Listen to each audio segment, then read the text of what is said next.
What's up, guys? This is my bike check. I'm riding a 2011 Mirraco Gambino in light blue or teal, whatever you want to call it. Start off with the bars, S&M Hoder bars in the black with ODI long necks in the green. Just cut off the flanges.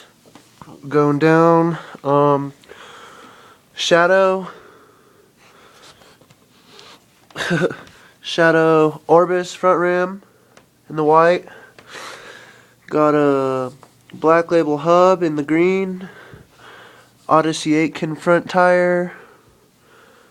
Black Label forks. Black Label stem.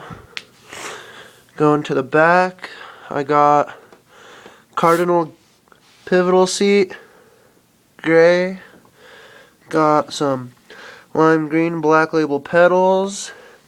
Then all the way to the back we got Black Label back rim with another lime green Black Label front, or not front, Black Label back hub, my bad, obviously it's back. Go and look.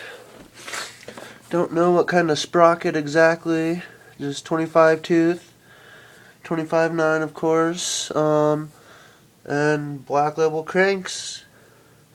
It's my bike check, guys, hope you like it.